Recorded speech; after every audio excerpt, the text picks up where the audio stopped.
Hi, everyone. This is Tommi Vincent, your host of In Her Words, a Tommi Vincent podcast. And today we have joining us at the table, Angela LaChica, and she is going to be dropping some knowledge, some gems on her area of expertise. And also we're going to hear about some highlights about her life. So let me just share a little bit with you about what Angela does and what she's bringing to the table. Angela is the president and CEO at LaChica Sports. She has over 20 years of sports industry expertise, and she works for major brands, which include the NFL, MLB, NCAA, Nike, and ESPN. Now, those are just a few highlights, and those are things that Angela does. So we know that is not who she is. So Angela, welcome to the table. Thank you for having me. Absolutely. And so we're going to get right into the very first question, because as I just mentioned, those are some things that you do, but we want to know, who is Angela? Angela is a fierce, loyal family person when it comes to the personal side. And on the professional side, I am 100% committed to supporting and encouraging and lifting up all the other women in our industry and making sure that we build such a solid foundation together. I love that. I love that, because that's what this table is about. It's about building that community, providing information, knowledge, and wisdom so that the listeners have an opportunity to glean from the bought sense of the guests, because they've already paid the price, and also to have the opportunity for listeners who may not be familiar of some of the women who are truly making an impact in the world of sports. So let's get into our very first segment. And my first question for you is, can you please share with us how LaChica Sports is impacting the world of sports and entertainment? Our company, and I'm very proud to say we're an all-female led team. So our company is on the forefront of the athlete impact space. And it's not only important for the communities that we're able to impact with the athlete platforms, but also in the industry side of it and supporting women. Because we're an all-female led team, I have female team members who are not just a part of the team, but they're in leadership and decision-making positions, which is really important. So when we're sitting and we're directing our clients and we're advising all of the work that they're doing public-facing, they're looking at us, and it's a team of all women who are running everything behind the scenes and really able to translate that to impact community members across the country. Mm-hmm. So when you say, the company, that the work you're doing, it's impact work.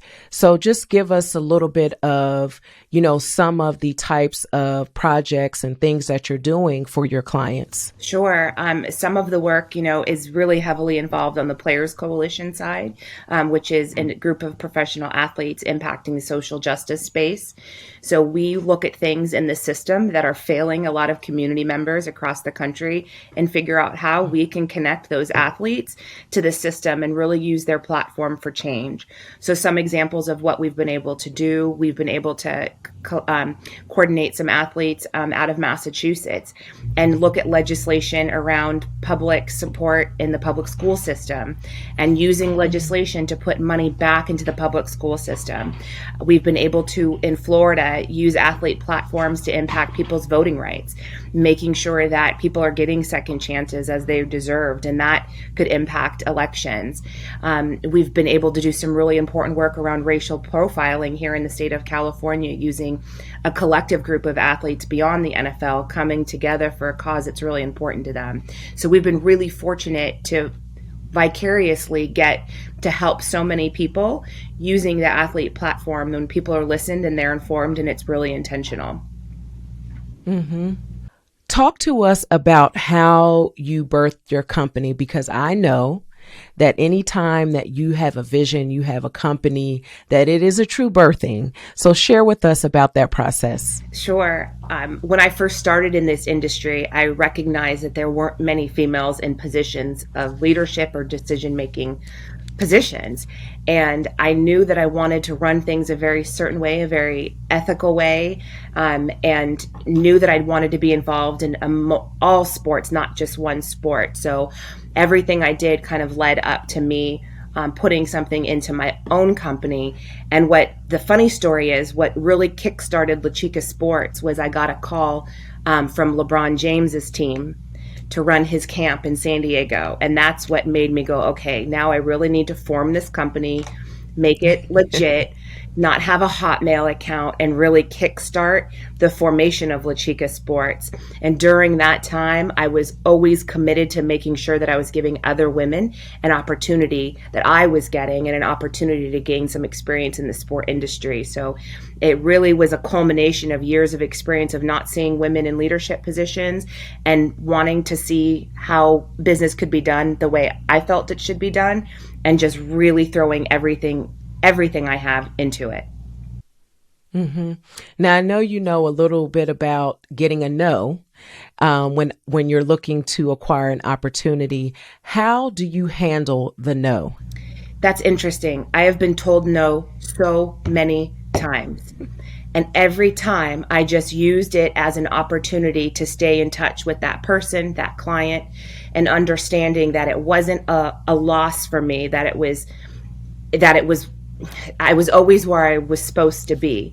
So sometimes those no's turned out to be real big blessings because they were projects or clients that weren't in line with what my vision was and my goals were. So I would always just turn those no's into opportunities of extending my network, making sure I still stayed in touch with those people, congratulating them when they celebrated a win or something great for their career, and just kept it moving. I know you're proud of all of the work that you're doing because you're making a lot of tremendous impact. Will you share an example of one of your most meaningful projects to date? Hands down, it's been the Players Coalition, getting to be a part of the management group behind the scenes when these players stuck their neck out and got the NFL to commit $89 million towards social justice funding, the largest commitment ever from any organization towards those issues.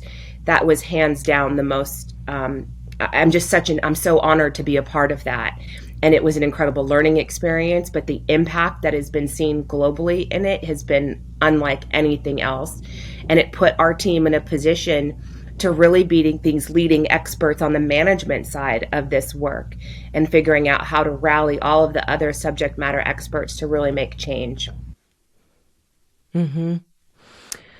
So, the work that you're doing with your company, I know, you're really helping your clients when they're looking to do, especially community impact work. And I know that's not the only lane that your company travels in. But I want to ask you, what is the first thing you share with clients who have an idea of the work that they want to do in the community, but they're searching for the starting point? It's always finding those easy entry points. Some of the work, when you're talking about social justice in particular, can be very heavy. If you're talking about bail reform or prosecutor accountability, that could be a lot for someone. And so sometimes it's looking at something that is a really easy entry point, such as education access, food insecurities, and getting an athlete to feel really comfortable about supporting an issue that absolutely needs to be addressed, but getting them to understand how much their platform and their impact can really make a difference in those spaces. One of the things, for myself and my husband, Troy, we've been doing and working in community and, doing our best to make positive impact since Troy started out in the NFL and even prior to that. And so that was back in 1992. And as individuals, we've matured and we've really been able to hone into, okay, this is where we want to focus. But leading up to that point, we knew we wanted to impact our hometown of Trenton, New Jersey. And then, some other things that came along that we were like, yeah, we want to work in this space. But we found that our greatest impact was when we really focused in and we didn't allow ourselves to mission drift, nor allow other people to come in and, kind of tell you, oh, this is what you need to be doing, or this is hot right now. This is an area where you can get a lot of resources if you focus here. How do you keep your clients focused? Because even though your clients are working with you, I know from experience, there are a lot of people in their ears trying to direct them and choose how they're going to use their resources and where those resources should go. Oh, we see that all the time. And you bring up such a good point. You can make so much more of an impact when you go deep on one issue versus trying to spread yourself thin. And we see that all the time.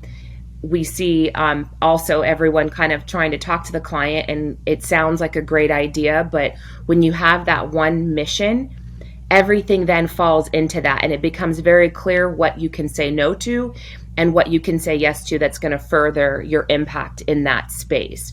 And when we're up against outside voices who have very legitimate needs and support and everything is great to help, we just have to always bring it back to how precious their time is. You know very well, firsthand how valuable that family time is, particularly during season.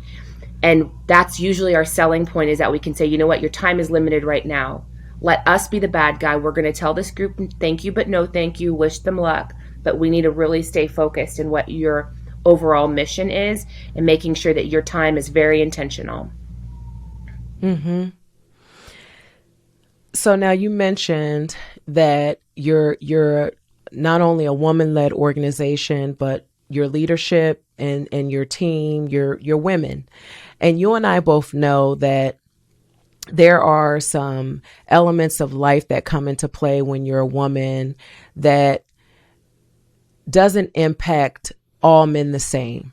So if you're having children, if you're, wanting to make sure you're present in your family life, you have to really be able to prioritize all things, wearing many different hats, and be excellent or at your best when you're in those areas. How do you personally make sure that you are managing that and also giving your team the space to do that as well? I think it's a really important question. To answer the team side first, it's been really important to recognize that just because some of us have young children and some of us don't, everyone's time is equally valuable.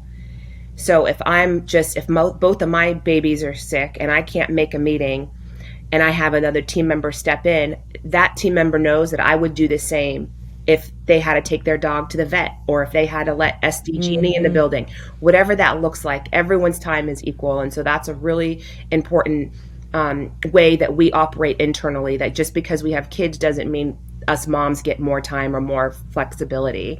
And everyone jumps in to support each other. And then I think for myself, it probably the last 2 months, I had an epiphany that I need to give myself grace, because some days I'm an amazing mommy and I'm doing everything for my kids, but work suffered that day. And then other days, work is just taken off and I'm just killing it.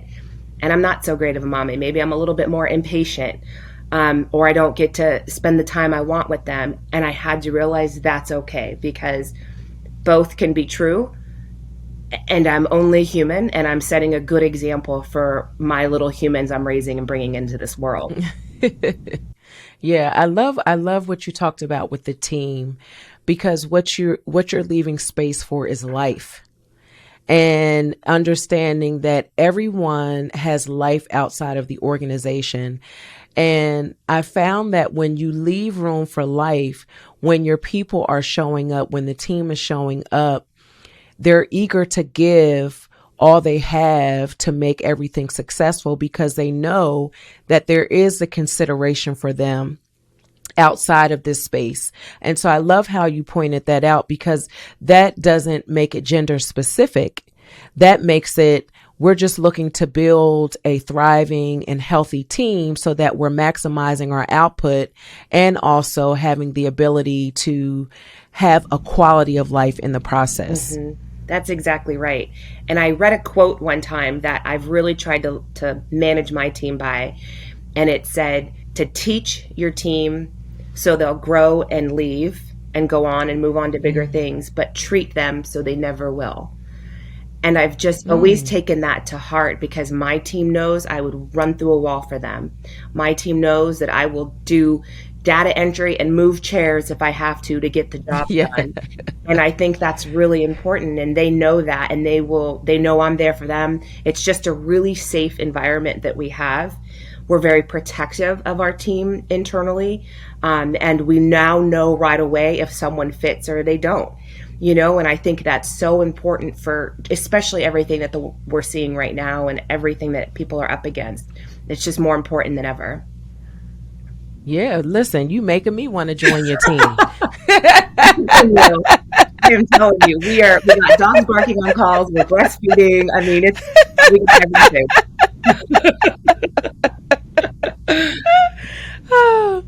So you mentioned you have children. Yes.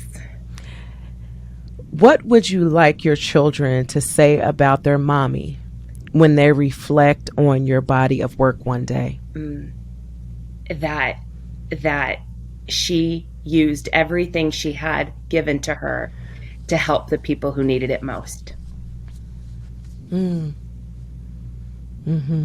think I just want them to be good humans. I want them to have a sense of community. I had my second baby in February, the week of Super Bowl, as a matter of fact. So I have my baby and I'm getting pictures from the Super Bowl. I'm like, baby Super Bowl, baby Super Bowl. And then 2 weeks later, the war in Ukraine started and my heart just broke. And so a couple weeks after that, there was refugees coming in through the port in San Diego. And I told my husband, I said, we have to help. And so we ended up hosting a refugee family from Ukraine. I was a mom. I had everything another mom needed. And it was crazy because I had a newborn. I had a 3-year-old, but people needed help. And it was just such a wild few weeks. But I just hope that my children see that and see if you have something, you need to give something. And you need to just help those people around you, no matter what the circumstances are. And so I just hope that they're watching and absorbing that, even if not on a conscious level, just in their hearts and in their souls and who they are. Yeah, when you create a culture, a family culture, when this is just what we do, we serve others, we support others, we show up for others, then it's second nature to them. They don't even think about it.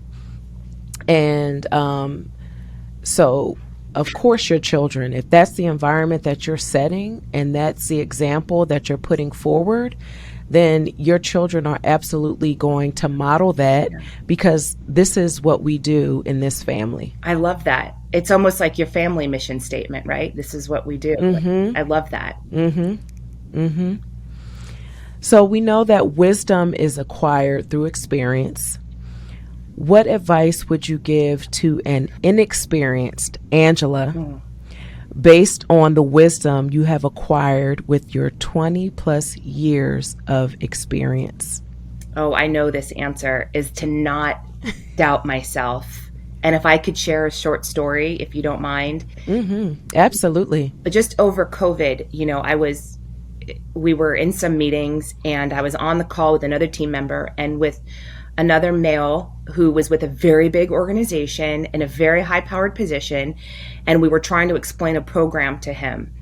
And he would ask questions, and I'd say the answer in a different way, and then he'd ask more questions. He wasn't getting it. And I sent a text message to my team member. I said, am I not communicating this clearly?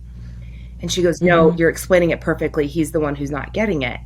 And it was like my career flashed before my eyes. I had spent so many years assuming I was the one who didn't understand and assuming I wasn't the smartest in the room and that I didn't know what was going on. When I realized no, other people are perfectly capable of having no idea what they're doing, and you need to trust what you're saying. And you need to trust and lean into all of that experience that you've had, failures, successes, all of it combined.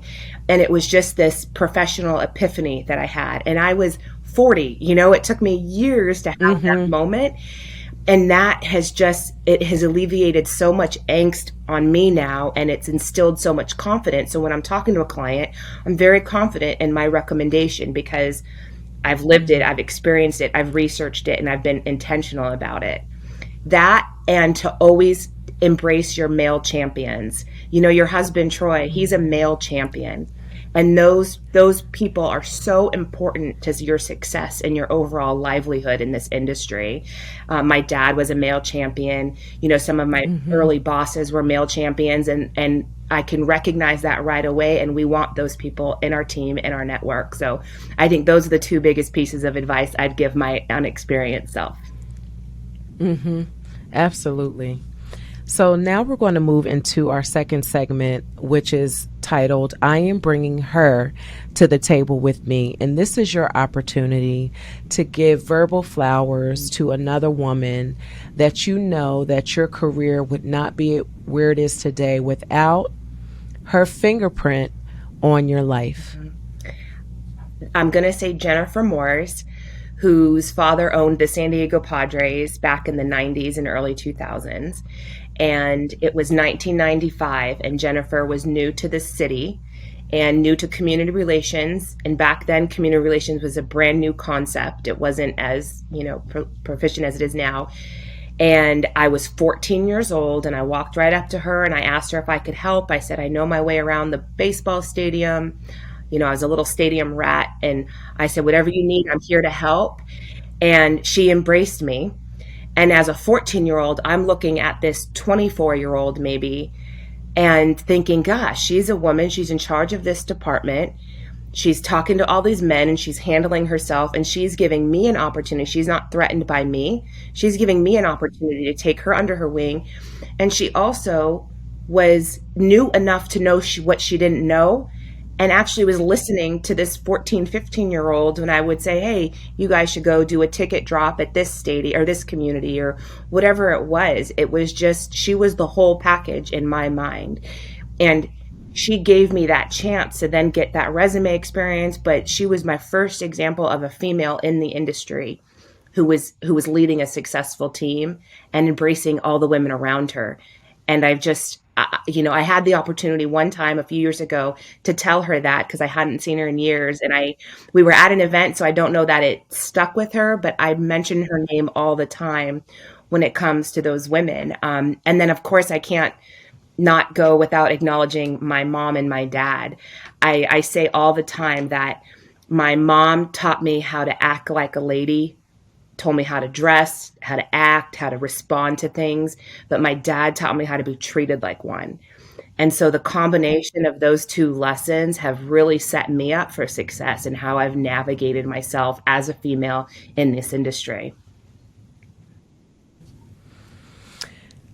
So now this is our final segment, and it is Food is Love. And this is food is the great human connector all across the globe. And so I'm always curious in these areas because food is one of the ways that I love other people. So, what food best describes your personality and why? Ooh, a big bowl of cheesy pasta. It just celebrates my Italian heritage. It makes everyone feel good all the time, and it has a little salt to it. So I think that's probably the dish that would explain me most. Has food ever been healing for you? Absolutely, especially when I think about my mother's cooking and what the kitchen smelt like and how safe it was to be in the family home, and looking forward to her homemade pork chops and rice-a-roni on Sundays. I can still feel and smell that. And she made homemade Italian food all the time. So if we were having a bad day or we needed to just sit as a family, it was always our safe space to come together and to know that we weren't alone, that our family, we had each other's back no matter what was happening outside of the house. Mm-hmm. Does your family have an heirloom recipe that is passed down from generation to generation? We do not. So in the Italian side, nobody has, if they're going to share a recipe, they're going to leave an ingredient out, so it's not as good as their dish. And there's no real recipes because it all goes by smell and taste and texture and feel.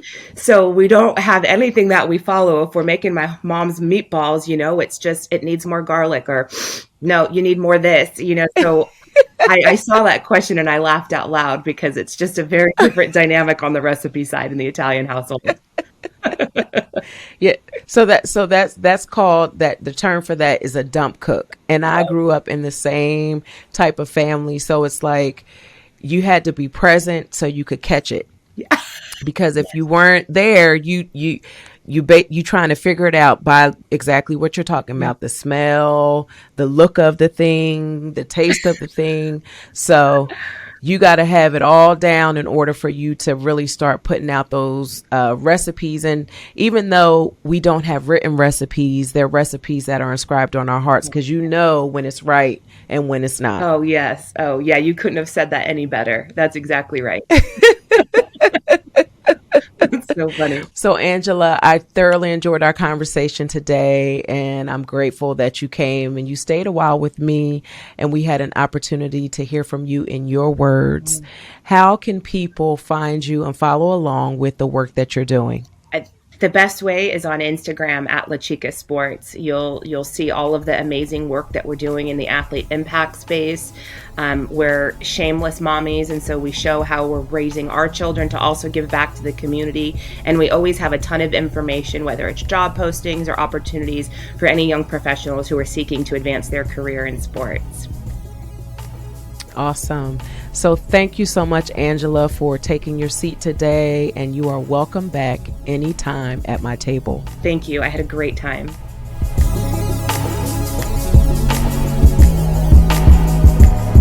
Come on and say a while.